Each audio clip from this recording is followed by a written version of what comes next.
જીવના ભાવ મરણો તારવા કરુણા કરી સરિતા વહાવી સુદાતણી પ્રભુ વીરતે સંજીવની શોષાતી દેખી શરિતની કરુણા વિના હૃદય કરી મુનિ કુંદ સંજીવની સમય પ્રાપ્ત તણે ભાજન ભરી કુંદ કુંદ રચ્યો શાસ્ત્ર સાથિયા અમૃતે પૂર્યા ગ્રંથાધિરાજ તારામાં ભાવો બ્રહ્માંડ ના ભર્યા અહો વાણી તારી પ્રશમ રસવા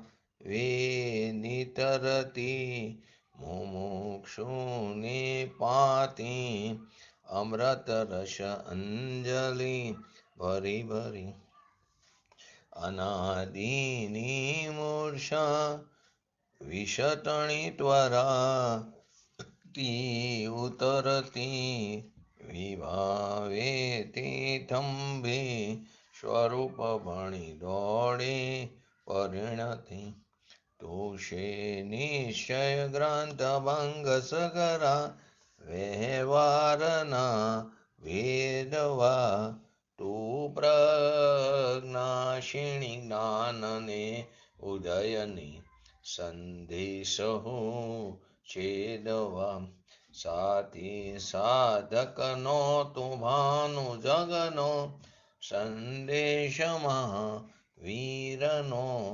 વિષામો ભવક્લાંતના હૃદયનો તો પંથ મુક્તિ તણો શોણે તને રશની બાંધ શિથિલ થાય જાણે તને હૃદય જ્ઞાની તણા જણાય તું રૂચતા જગતની રુચિ આરસે સૌ તું રીઝતા શકલ જ્ઞાયક દેવ રીઝે બનાવો પાત્ર કુંદનના રત્નોના અક્ષરો લખી તથાપી કુંદ સૂત્રોના અંકાએ મૂલ્ય ના કદી તથાપી કાનવાણીના અંકાએ મૂલ્ય ના કદી નમો લિંગણં નમો સિદ્ધણં નમો હિરણં નમો અવજણં નમો લે સવસાવણં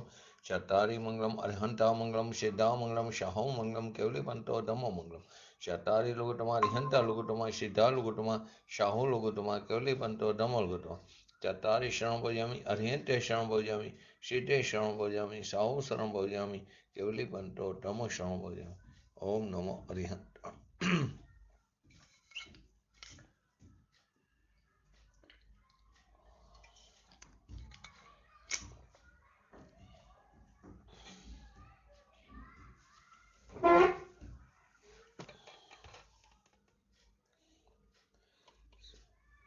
શ્રી સમયસા ગ્રંથાધિરાજ નિજરા અધિકારમાં વેદ્ય વેદક વિભાવની વાત આપણે ચાલી રહી છે.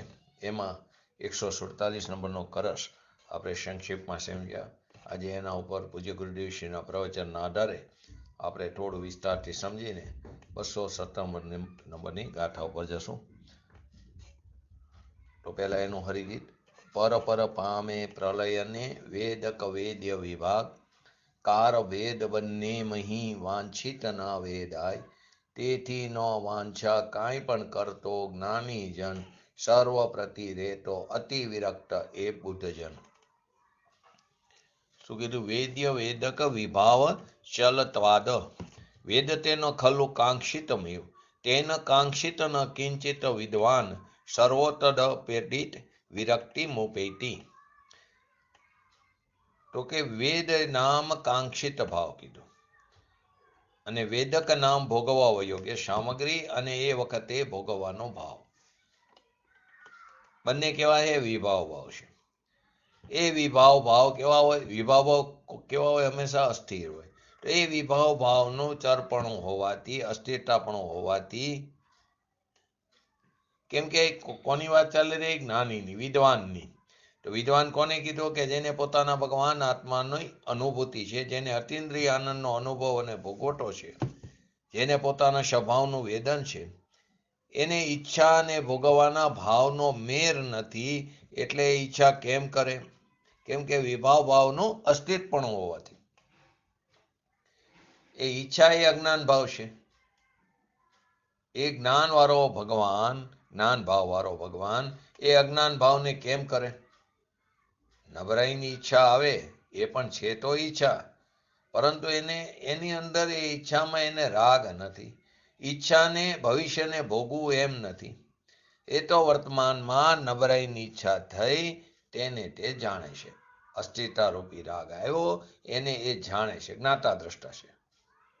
પાછું એમ પણ આવ્યું શાસ્ત્રોમાં, જ્ઞાનીને એવો રાગ આવે અને એનો ઈલાજ પણ કરે, એટલે એની દવા પણ કરે, રાગનો ઈલાજ પણ કરે. સ્થિરતા એટલે કે પીડા સહન ન થઈ શકતી હોય તો એ ભોગ સામગ્રી એકત્રિત કરતો પણ દેખાય, એટલે કે એનો ઈલાજ પણ કરે. ઈલાજ કરે એનો અર્થ એમ કે એને એ વૃત્તિ, રાગ આવ્યો એ દૂર થતો નથી, એટલે કે વિતરાગતા પ્રગટ થતી નથી. એટલે જે રાગ આવે છે તેનો તે ઈલાજ કરે છે, પરંતુ એની અંદર એની એકત્વ, મમત્વ, કર્તૃત્વ, ભોક્તૃત્વ નથી. કેમ કે ઈલાજ અને રાગ એ બેયનો તે કેવો રહેશે? તે જાણનાર રહેશે. ઈલાજનો પણ જાણનાર છે અને રાગનો પણ જાણનાર છે. કોની વાત છે? કે જેને ભેદ જ્ઞાન થયું છે, પરથી ભિન્ન એવો જે જ્ઞાની જીવ છે કે જેને પરથી ભિન્ન પાડીને પોતાના ભગવાન આત્માને જોયો છે, અને જેને રાગની એકત્વ બુદ્ધિ તૂટી ગઈ છે, એવા ધર્મીને વાંછિત ભોગવાતું નથી. એને વાંછા કેવી રીતે હોય? કે જે ઈચ્છા થાય, એનો શું થયું? કે જે ઈચ્છા થાય, જે આગળની બે ગાથામાં આવી ગયું, જે ઈચ્છા થાય ત્યારે ભોગવવાની વસ્તુ નથી, એટલે વિદ્ય ભાવ હોય ત્યારે વેદક ભાવ નથી. અને ભોગવવાની વસ્તુ આવે ત્યારે એ વેદ્ય ભાવ, વેદ્ય તો એક સમયનો હોય એટલે એ તો નાશ પામી ગયો. અને જ્યારે બીજો વેદ્ય ભાવ આવે ત્યારે વેદક ભાવ નાશ પામી જાય છે. માટે તે વાંછિત ભોગવાતું નથી. માટે વાંછા કેમ કરે જ્ઞાનીજી? વેદ્ય અને વેદક ભાવ બંને નાશવાન છે. જેને પોતાના ભગવાન આત્મા ઉપર દ્રષ્ટિ થઈ છે અને વેદન થયું છે, એ જીવ વાંછિત વેદાતું નથી. એને એ વાંછા કરતો નથી. કેમ કે ધર્મીને તો ઈચ્છા અને સામગ્રી જે બે નાશવાન છે એના ઉપર એને દ્રષ્ટિ નથી. એ નાશવાનની અવિનાશી ભગવાન આત્માનો જેને આશ્રય થયો છે, એવા ધર્મીને નાશવાનની ઈચ્છા કેમ હોય? કેમ કે પોતાના ભગવાન આત્મા જે અવિનાશી છે એના પડખે ચડી ગયો છે. એને આ નાશવાની ઈચ્છા અને એને ભોગવવું એ ભાવ એને કેવી રીતે હોય? પોતાના ભગવાન આત્માને એના વેદનને વેદે તો ઉત્તમ ક્ષમા પ્રગટ થશે, ક્રોધનો અભાવ થશે. આત્મા વેદાવા યોગ્ય છે, તેને વેદાવા યોગ્ય છે. ખરેખર વેદ્ય વેદક ભાવ ભગવાન આત્મામાં, એક જ વસ્તુમાં, ભગવાન આત્મામાં. અહીં એની વાત ચાલી રહી છે. આત્મા વેદાવા યોગ્ય છે, તેને વેદ. આ ઈચ્છા અને વેદાવા યોગ્ય વસ્તુ એ તો પરચી છે, તારી નથી. એટલે ભગવાન આત્મા જ વેદક છે અને એ જ વેદ્ય છે. પોતે જ વેદાવા યોગ્ય અને વેદક પણ પોતે જ. પોતાનો ભગવાન આત્મા અતિન્દ્રિય આનંદથી છલોછલ ભરેલો છે. એના જેને ભણકાર પડખે ચડીને વાગ્યા છે, આવ્યા છે, એવા ધર્મીને વાંછા અને વાંછાવાના ભોગવવાનો કાર એ બંનેનો મેર નથી. તેથી તે વાંછા કેમ કરે? નબળાઈની ઈચ્છા આવે એ જુદી વસ્તુ છે. વાંછા ભોગવવું, એની વાંછા આવી એ જુદી ચીજ છે. નબળાઈની રાગની વૃત્તિ ઉઠે એ તો એક નબળાઈને કારણે, પણ એ વૃત્તિમાં ભવિષ્યની ચીજને ભોગવવું એવી એને વૃત્તિ હોતી નથી. અહીં તો જેની ઈચ્છા થાય ત્યારે ભોગવવાની સામગ્રી ન હોય ને ભોગવવાની સામગ્રી આવે ત્યારે ઈચ્છા નથી હોતી. એથી અવ્યવસ્થા કીધી અથવા તો અનઅવસ્થા કીધી. તો એવી અવસ્થાનો મેર નથી. તેથી જે ભગવાન આત્મા વેદાવા યોગ્ય અને વેદક પોતે જ છે, વેદાવાને લાયક અને વેદન કરનાર એ પોતે જ છે. આવો વિતરાગી સ્વરૂપ ભગવાન આત્મા, એનું જેને સ્મરણ આવ્યું, અનુભવ તો હતો, પાછું સ્મરણ આવ્યું, યાદ આવ્યું, ત્યારે તેના વેદનમાં આત્માનો આનંદ વેદાય અને વેદાવા લાયક પણ પોતે અને વેદનારો પણ પોતે. માટે એવા ધર્મીને એને વાંછા અને વાંછાના ભોગવાનો કાળ એ બેનો મેર નથી. એને કેવી રીતે ઈચ્છા ઉત્પન્ન થાય, ઈચ્છા વાંછા થાય? કેમ કે ઈચ્છા એ તો અજ્ઞાન ભાવ છે અને જ્ઞાનીને અજ્ઞાન ભાવનો અભાવ છે. અહીં કે છે વેદ્ય વેદક રૂપ વિભાવ ભાવનું અસ્થિરપણું હોવાથી એ ખરેખર વાંછિત વેદાતું નથી. કાંક્ષિતમ એવમ વેદાંતે ન, જેની ઈચ્છા છે તે કારે તે વસ્તુ વેદાથી નથી, વાંછિત વેદાતું નથી. માટે વિદ્વાન શબ્દો મૂકો તો વિદ્વાન કોને કીધું? દુનિયાના એને જાણપણા હોય તે નો પણ હોય, શાસ્ત્રના પણ વિશેષ જાણપણા હોય તે નો પણ હોય. વિશેષ જાણપણા એની સાથે કોઈ સંબંધ નથી. વિદ્વાન તો કોને કીધું? કે પોતાના ભગવાન આત્મા જે રાગથી રહિત એવો ભગવાન આત્મા જેને વેદનમાં આવ્યો, એવો વિદ્વાન એ પરની ઈચ્છા કેમ કરે? એને વિદ્વાન કીધો, એને પંડિત કીધો. અને બહારના પંડિતો મોટા નામ ધરાવે, પણ જેને સમ્યક દર્શન ને વેદન નથી, તે વાસ્તવમાં વિદ્વાન નથી, પંડિત નથી. વિદ્વાન એટલે જ્ઞાની, વિદ્વાન એટલે સમ્યક દ્રષ્ટિ, વિદ્વાન એટલે ધર્માત્મા. કિંચત કાંક્ષિત ન, જ્ઞાની કાંઈ પણ વાંછતો નથી. સ્વર્ગની ગતિ મળે કે આ ગતિ મળે, એ કંઈ વાંછતો નથી. અનુકૂળ સામગ્રી મળે કે પ્રતિકૂળ સામગ્રી મળે, ખરેખર એ તો પંચમ ગતિને સ્મરે છે. જેને પોતાના ભગવાન આત્મા ઉપર દ્રષ્ટિ પડી છે, ધ્રુવ ધ્યાનમાં જ્યાં ધ્રુવ આવ્યો, ધ્યાનની પર્યાયમાં ધ્રુવ જ્યાં આવ્યો, એ ધીરજથી અનુભવની ધૂણી દખાવે છે. શું કીધું? ધીરજથી ધ્રુવની ધૂણી દખાવે તેને ધર્મી ધર્મ ધુરંધર કહ્યો. બાકી બધી રાગની ક્રિયા કીધી, અને તે રાગની ક્રિયામાં જે એકત્વ કરે છે તે ધર્મી નથી. આચાર્ય ભગવાન કહે છે, તારી મહિમાનો પાર નથી. તારી મહિમાનો પાર નથી એટલે ભગવાન આત્માની, જે તારી સાથે ત્રણેયકાર, એનો ક્યારેય વિરહ નથી થયો. એ મહિમા પૂર્ણ સર્વજ્ઞ પણ કહી શકે નહીં. આવે ને, જે સ્વરૂપ સર્વજ્ઞ એ દીઠું જ્ઞાનમાં, જે સ્વરૂપ સર્વજ્ઞ એ દીઠું જ્ઞાનમાં. તો કેમ સર્વજ્ઞ લીધું, શ્રુત જ્ઞાની નો લીધું? શ્રુત જ્ઞાની જે છે એ દેખે છે, પણ એ પ્રદેશને દેખતો નથી. સર્વજ્ઞ છે એ બધું પૂર્ણ દેખે છે. અસંખ્ય પ્રદેશ, અનંત ગુણ, પ્રત્યક્ષ બધું દેખે છે. જે સ્વરૂપ સર્વજ્ઞ એ દીઠું જ્ઞાનમાં કહી શક્યા નહીં, પણ તે પણ શ્રી ભગવાન જો. અપેક્ષિત કથન છે. પાંચમી ગાથામાં તો એમ કીધું, પૂર્ણ કીધું. સમયસારની પાંચમી ગાથામાં એમ આવે છે, પણ અહીંયા કીધું એ પૂર્ણ નથી કીધું. એ અપેક્ષા એવા છે, કારણ કે જેટલું જાણવામાં આવે એનાથી અનંતમાં ભાગે કથનમાં આવે. જાણવામાં તો અનંત આવે, એનો અનંતમાં ભાગ કથનમાં આવે ને એ કથનનો અનંતમાં ભાગની ગણધરો શાસ્ત્રની આગમની રચના કરે છે. એ કથનનો અનંતમો ભાગ ગણધર પકડી શકે છે. તે સ્વરૂપને સર્વજ્ઞ વાણી તે શું કે આપણે બીજી રીતે લઈએ.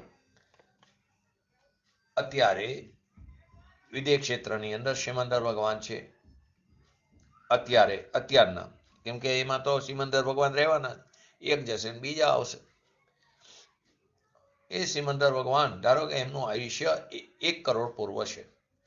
હવે 1 કરોડ પૂર્વની અંદર સમય કેટલા થયા? અસંખ્યાત. ગુણ કેટલા છે? અનંત. એક સમયમાં એક ગુણની પણ એ ચર્ચા કરે. એક સમયમાં ખાલી, જે સેકન્ડનો અસંખ્યાતમો ભાગ, એક સમયમાં એક ગુણની ચર્ચા કરે તો ગુણ તો અનંત છે, સમય તો અસંખ્યાત છે. તો સમય પૂરા થઈ જશે તો બધા ગુણોની ચર્ચા ન થઈ શકે. છતાં પણ ભગવાન આત્માની પૂરેપૂરી ચર્ચા આવી જાય. નિચોડ આવી ગયો છે વસ્તુ સ્વરૂપનો. એવું નથી કે બાકી રહી ગયું. અનંતમાં ભાગ આવે કથનમાં, ને આ કથનના અનંતમાં ભાગને ગણધર પકડે છે. માટે અહીં કીધું તે સ્વરૂપને સર્વજ્ઞ વાણી તે શું કે? અન્ય વાણી તે કેવી રીતે કહે? સર્વજ્ઞ પણ કહી શકે નહીં.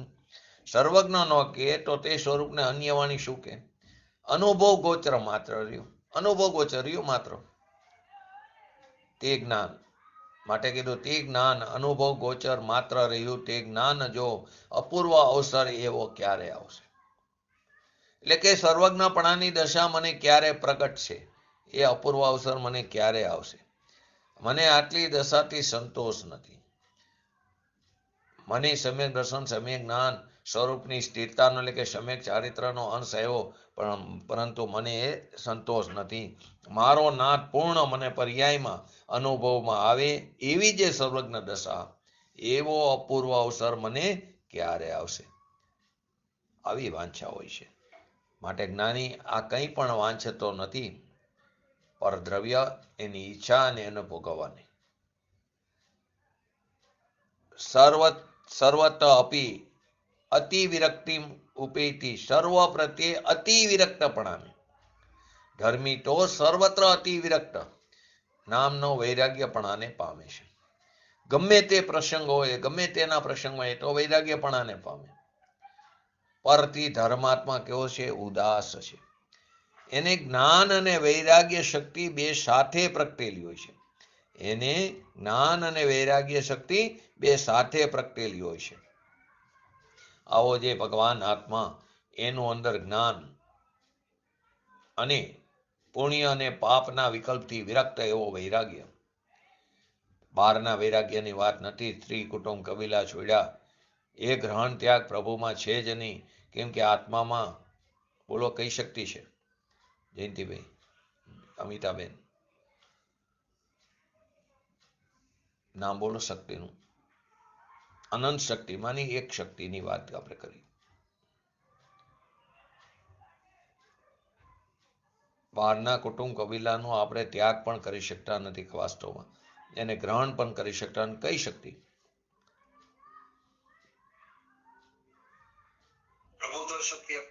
ત્યાગ, ગ્રહણ, ઉપાદાન, શૂન્યત્વ, શક્તિ. બરાબર. તો એ ગ્રહણ ત્યાગ ખરેખર વાસ્તવમાં છે જ નહીં આપણામાં. અહીં તો રાગનો ત્યાગ એટલે કે પુણ્ય પાપના ભાવનું વિરક્તપણું જે હતું, એટલે કે પુણ્ય અને પાપનો ભાવમાં જે રક્તપણું હતું એનું વિરક્તપણું થયું. અને સ્વભાવમાં જે વિરક્તપણું હતું, સ્વભાવમાં જે વિરક્તપણું હતું, અહીંયા રક્તપણું થયું. એટલે કે પુણ્ય અને પાપમાં જે રક્તપણું હતું એનાથી વિરક્ત થઈ ગયો. એનું નામ અહીં વૈરાગ્ય કીધું. એટલે શુભ અને અશુભ બે ભાવથી વિરક્ત છે જ્ઞાની. જે રક્ત હતો એટલે મિથ્યા દ્રષ્ટિપણામાં એ વિરક્ત થઈ ગયો. અને જે વિરક્ત છે તે જ્ઞાની વૈરાગી કહેવામાં આવ્યો. અહીં કે છે એવા વૈરાગી ધર્માત્માને સર્વ પ્રત્યે અતિ વિરક્તપણાને વૈરાગ્ય ભાવને પામે છે.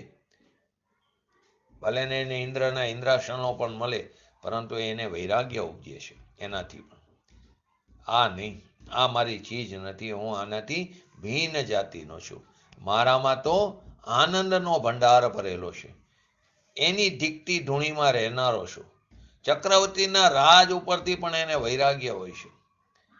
એને નિજરા થાય છે.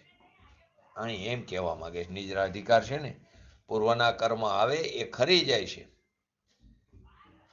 અન્ય મતમાં, અન્ય જૈન મતમાં અથવા તો આ કારે લોકો ક્રિયાકાંડમાં અટકી ગયા છે. તો કે ઉપવાસ કરે, તપ કહેવાય ને, તપ કરે છે નિજરા.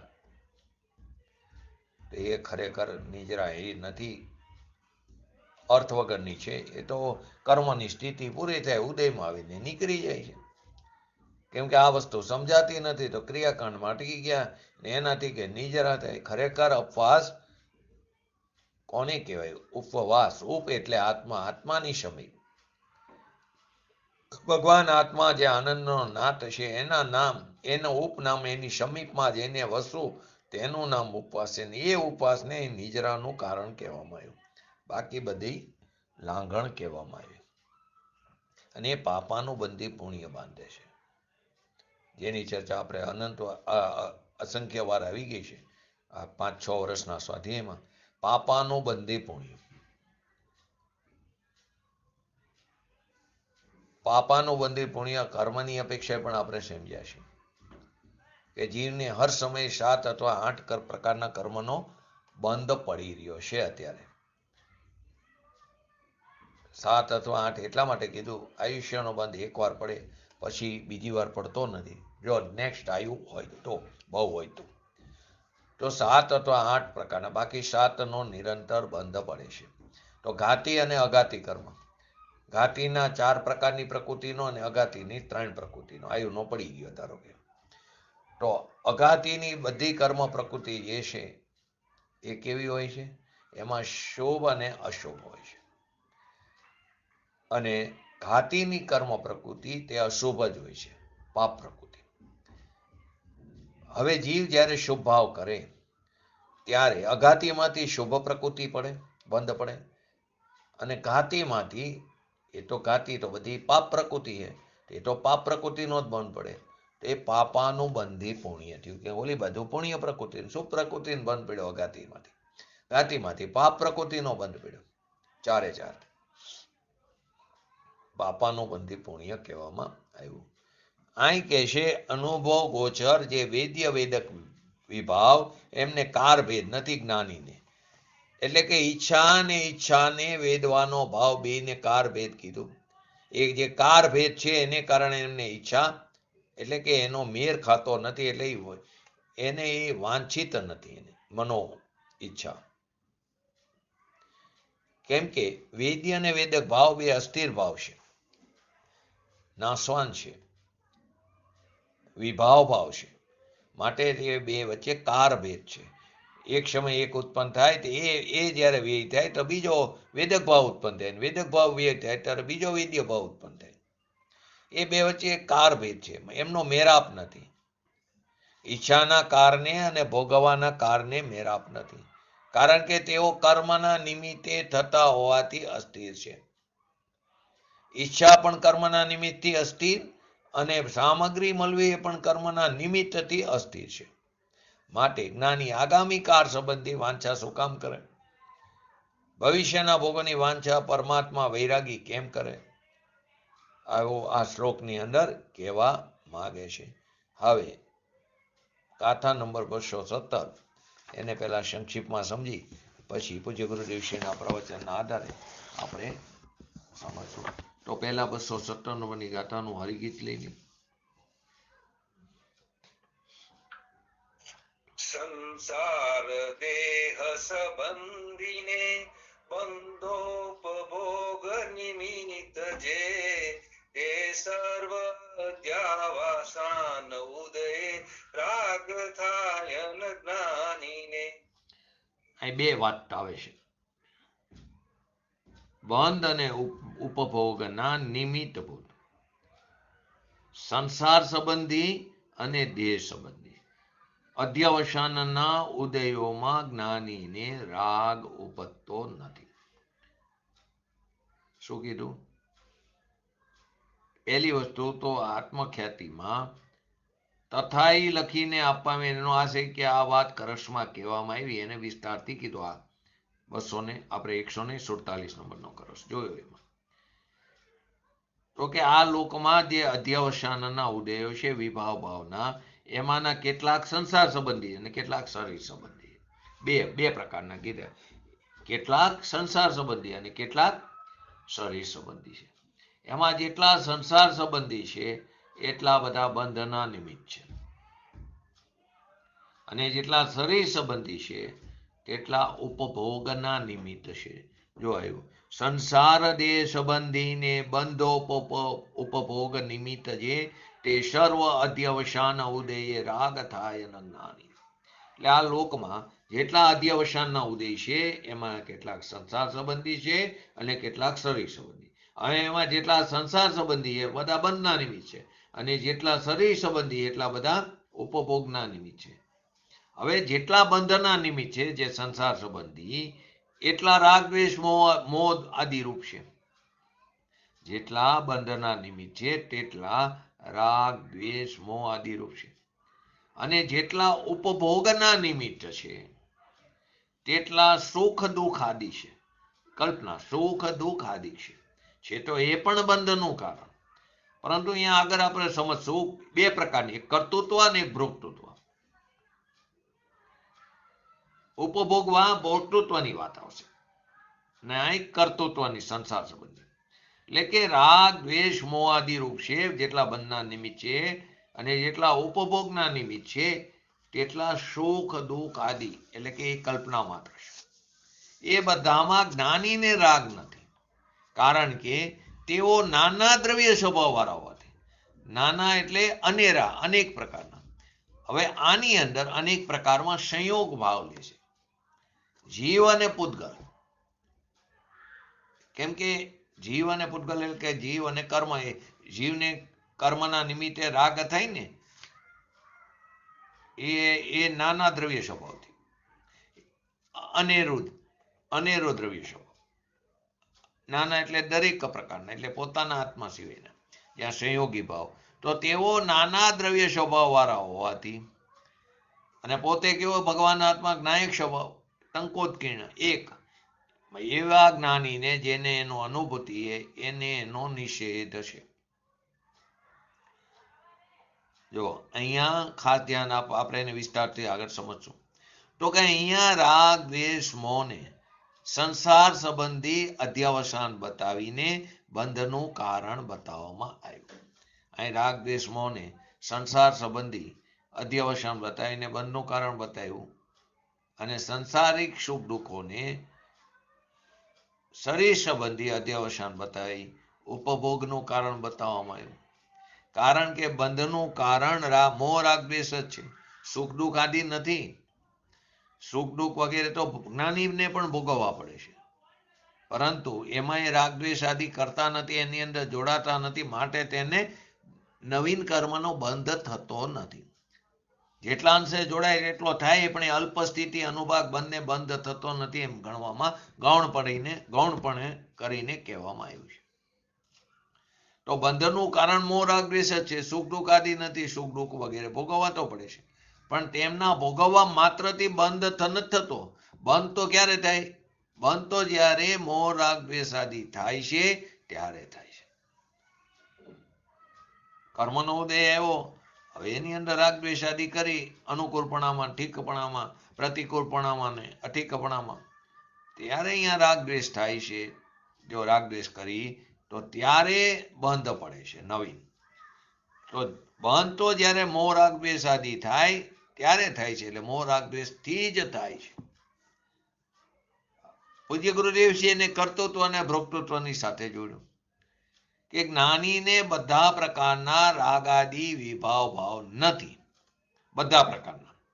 ન તો તેમને સંસાર સંબંધી કર્તૃત્વનો રાગ છે અને ન તો એમને શરીર સંબંધી ભોક્તૃત્વનો રાગ છે. કારણ કે પોતાના ભગવાન આત્માના આનંદના સ્વાદની સમક્ષ એમને કર્તૃત્વ અને ભોક્તૃત્વ સંબંધી બધા પ્રકારના રાગનો રસ ફીકો પડી ગયો, લુખો પડી ગયો છે.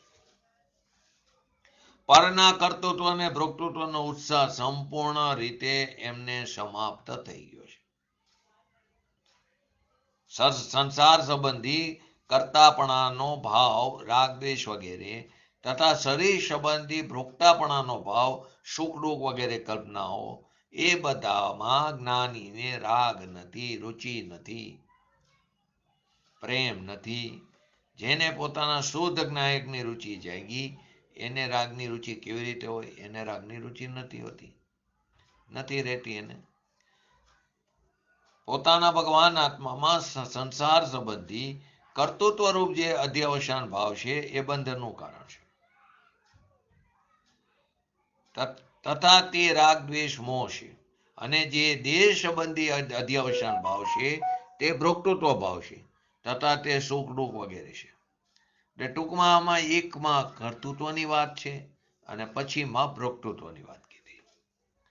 શરીર સંબંધીમાં સુખ દુઃખ વગેરે ભોક્તૃત્વની વાત, અને મોહ રાગ દ્વેષ આદિ છે જે બંધનું કારણ કીધું એમાં કર્તૃત્વની વાત છે. તો આ બધાય એટલે કે સંસાર સંબંધી મિથ્યાત્વ અને પુણ્ય પાપના ભાવ એ બંધના કારણ છે, તથા ભોગ સંબંધી સુખ દુઃખ એ નાના દ્રવ્યનો સ્વભાવ છે. એ એક શુદ્ધ ચૈતન્ય દ્રવ્યનો સ્વભાવ નથી. એટલે શું કહે છે?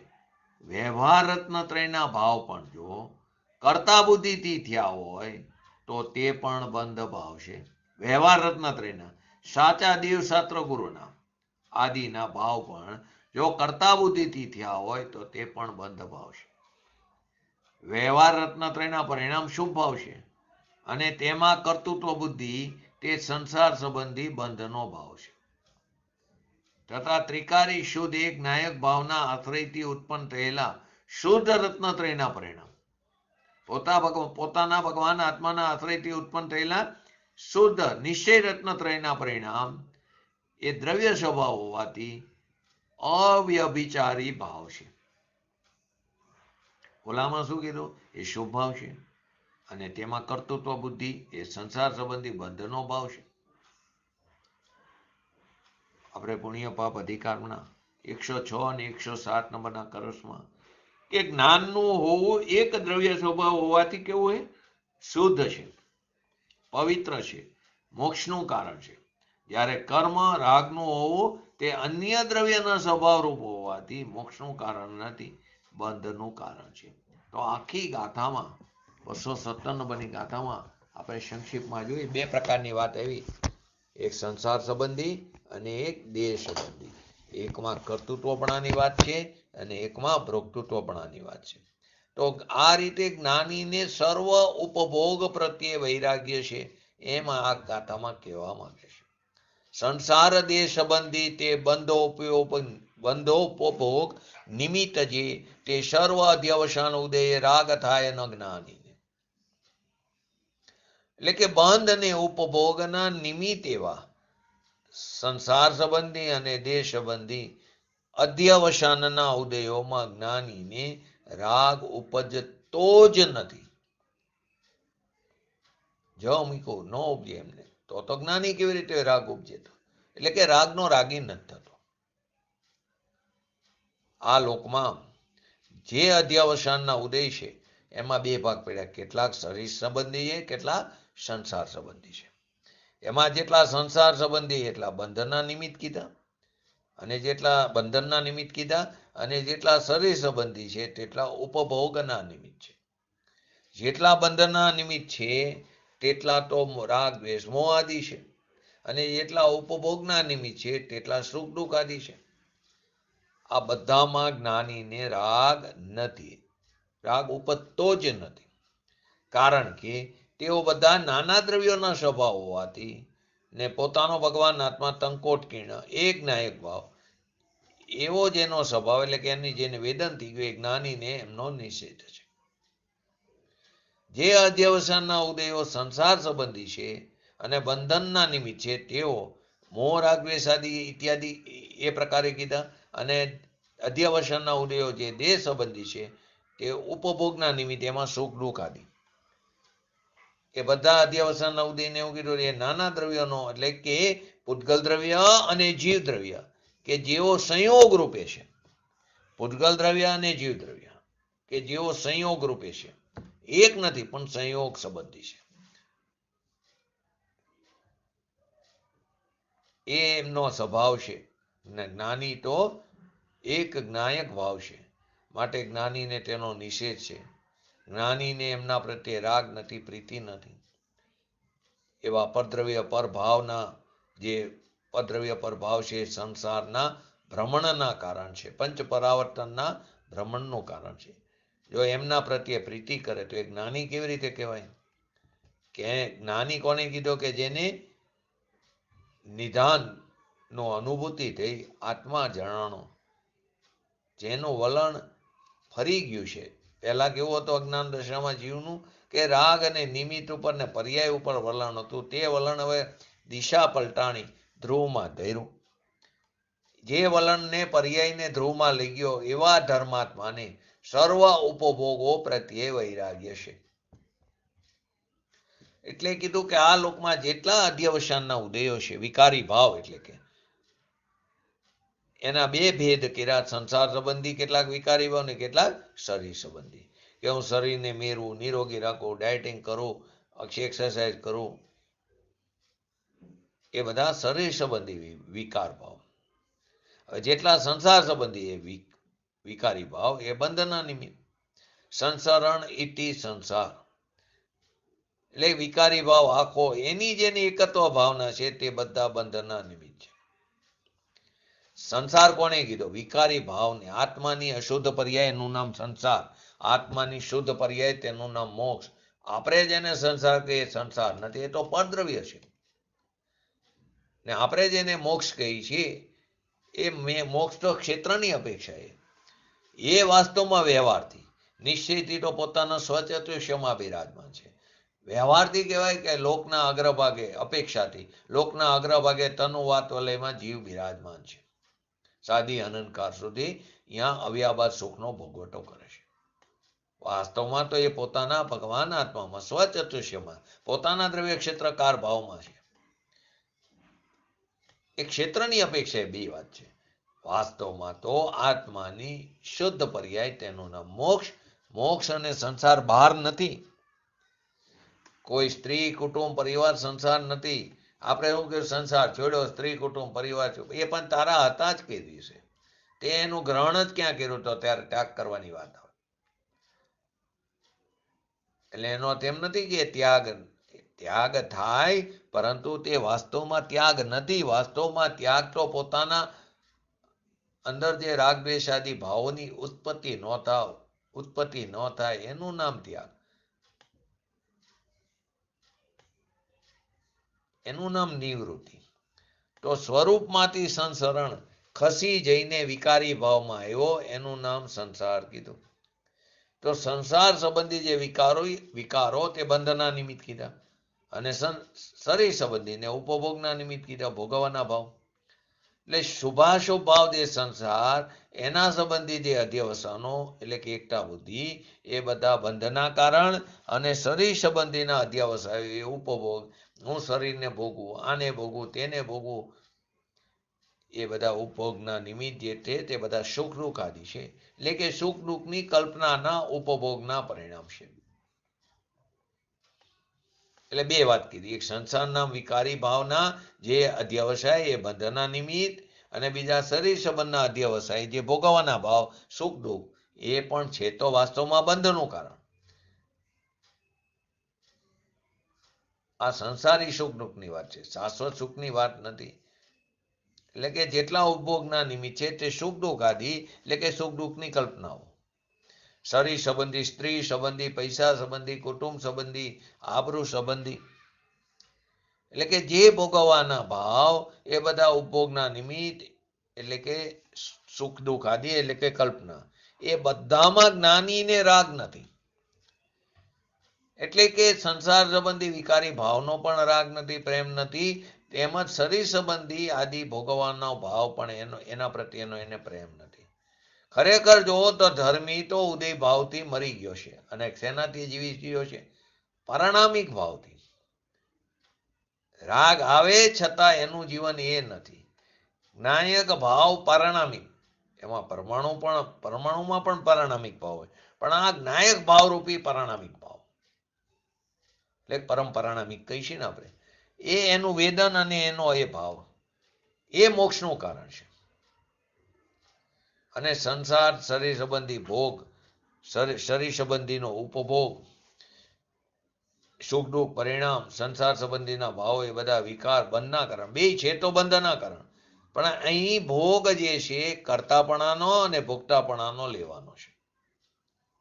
એક સંસાર સંબંધી વિકારનો કર્તાપણાનો ભાવ, અને શરીર આદિ ભોગવવાનો ભાવ એટલે કે ભોગતૃત્વપણાનો ભાવ.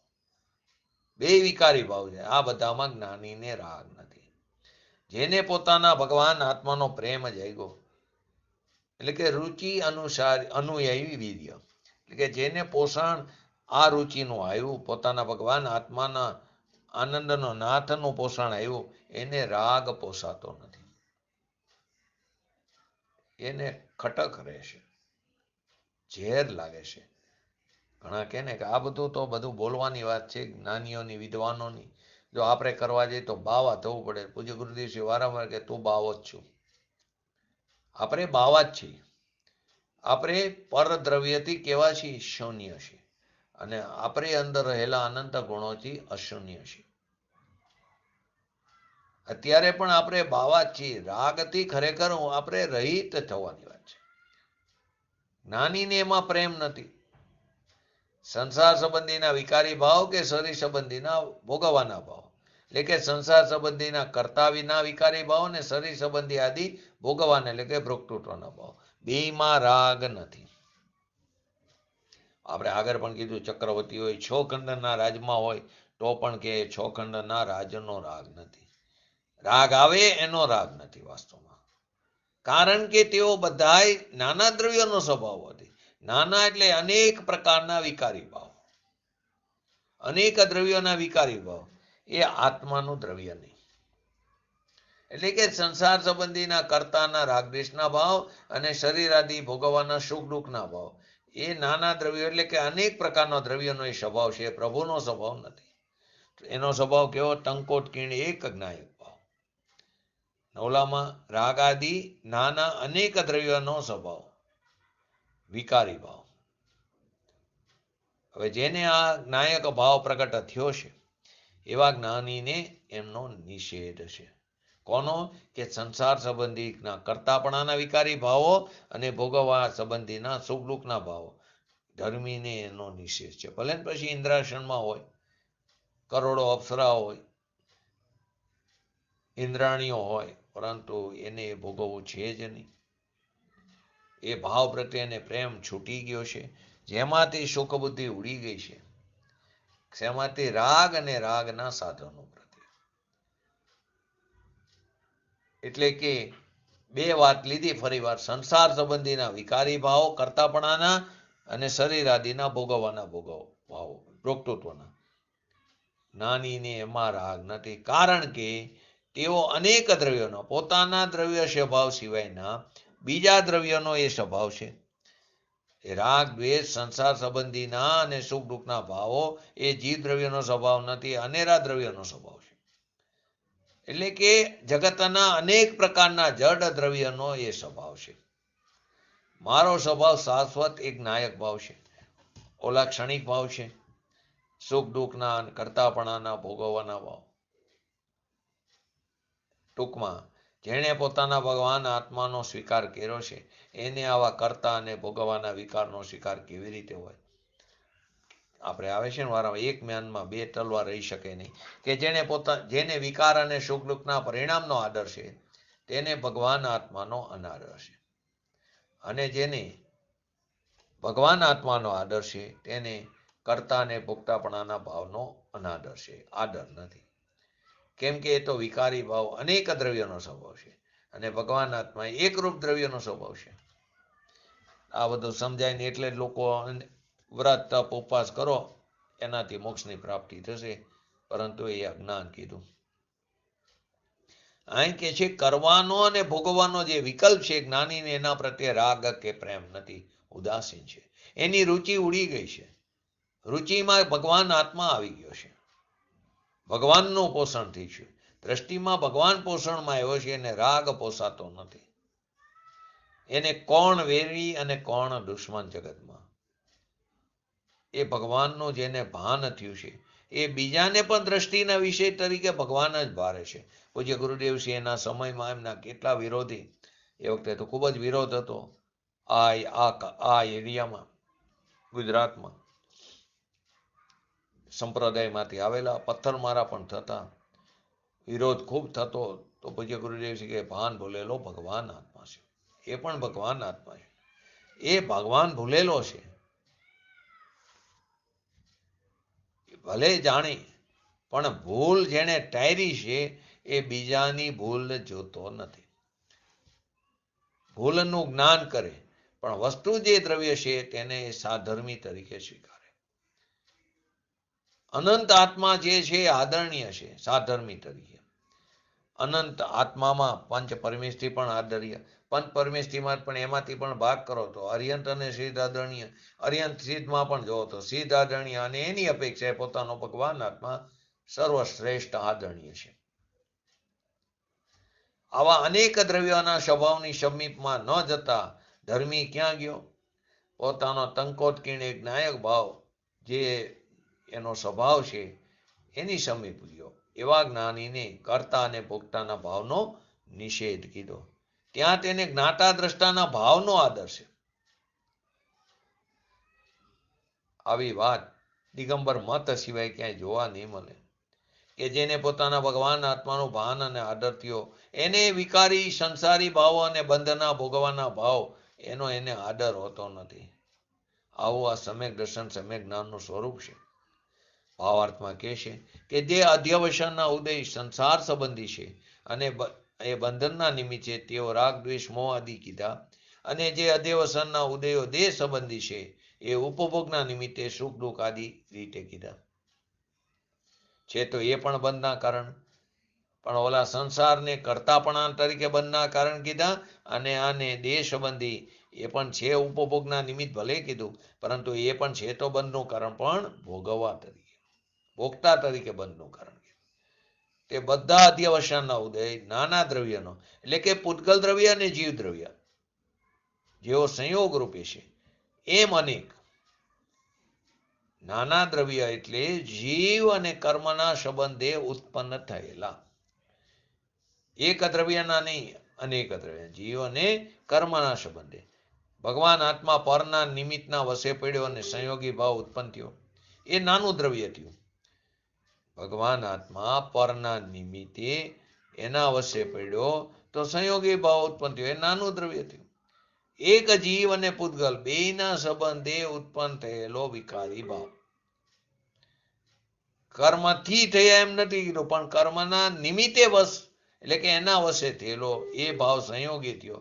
એ બે દ્રવ્યનો ભાવ થયો, એ એક દ્રવ્યનો ભાવ નહીં.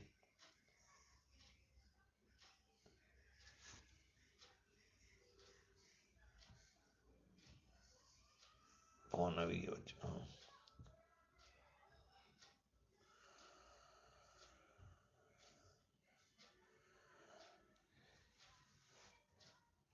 તો નાના દ્રવ્યનો એટલે કે પૂતગલ દ્રવ્ય અને જીવ દ્રવ્ય કે જેવો સંયોગ રૂપ છે એનો સ્વભાવ છે, જ્ઞાનીને જ્ઞાયક ભાવ છે, માટે જ્ઞાનીને તેનો નિષેધ છે.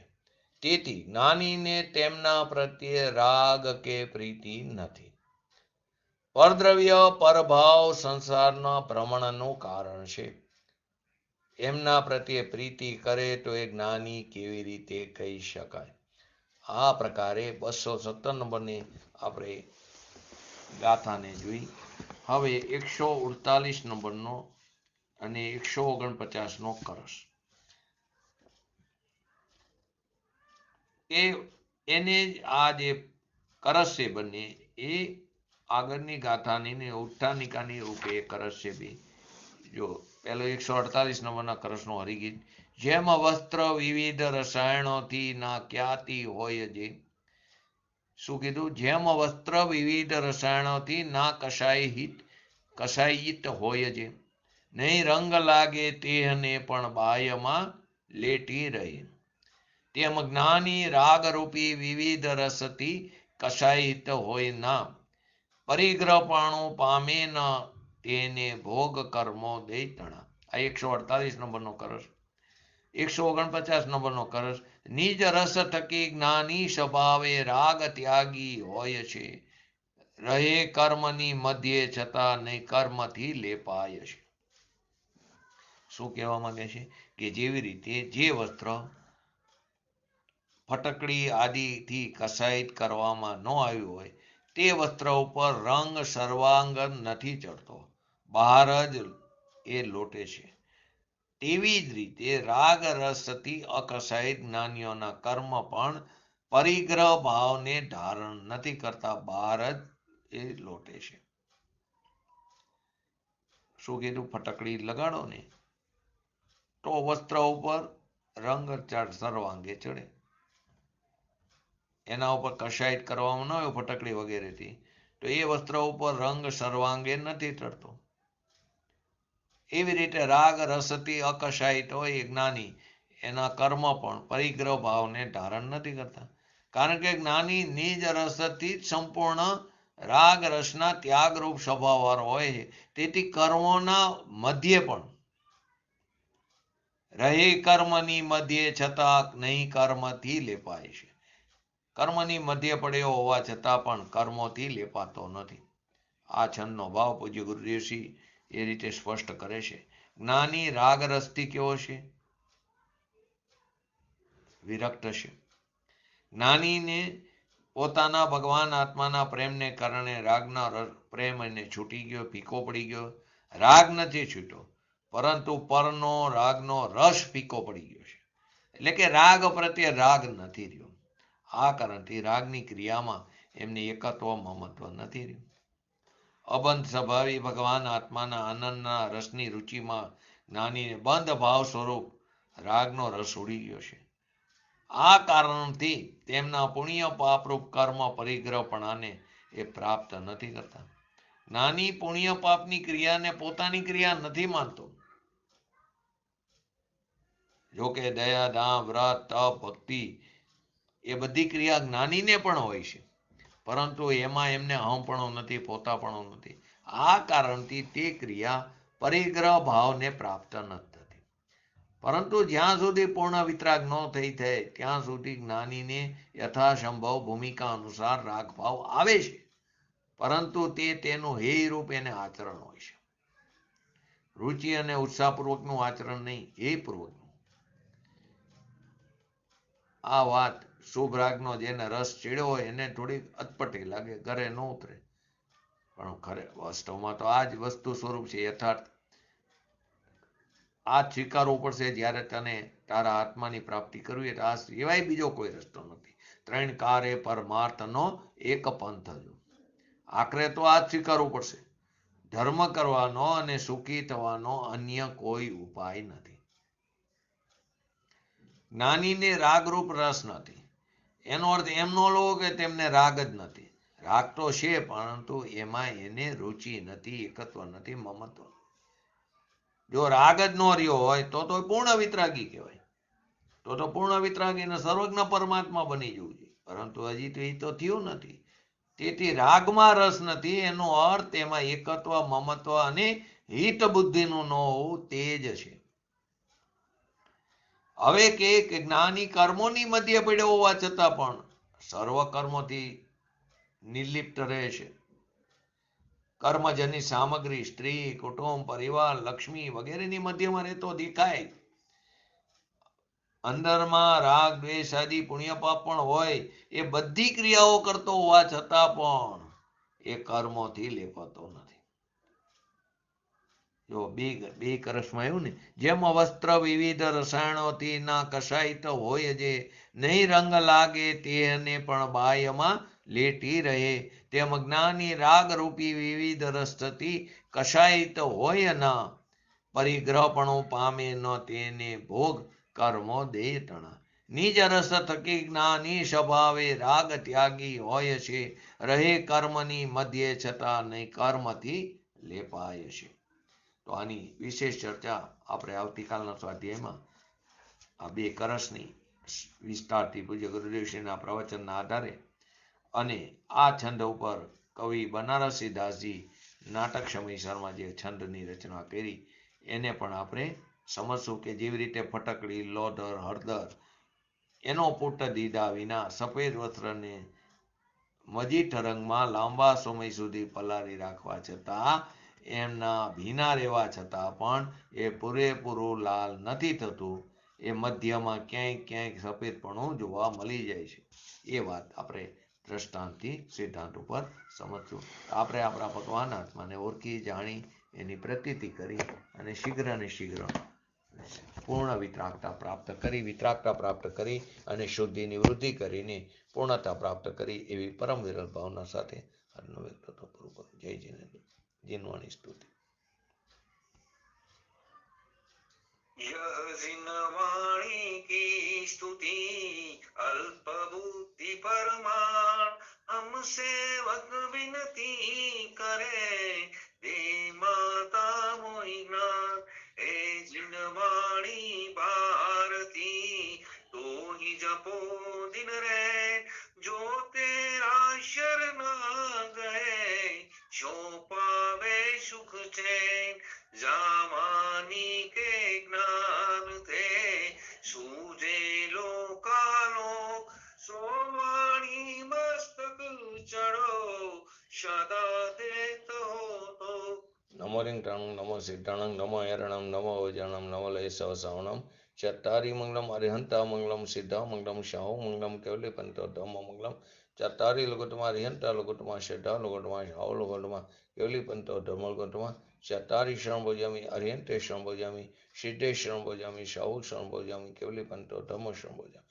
बोलिए श्री पंच परमेश्वरी भगवंतोनो जय हो बोलिए श्री जिनवाणी मातनो जय हो बोलिए श्री परम जय परम उपकारी श्री सदगुरु देवनो जय हो बोलिए श्री प्रसमूर्ति भगवती मातनो जय हो बोलिए श्री सनातन जैन दिगंबर धर्मनो जय हो जय हो।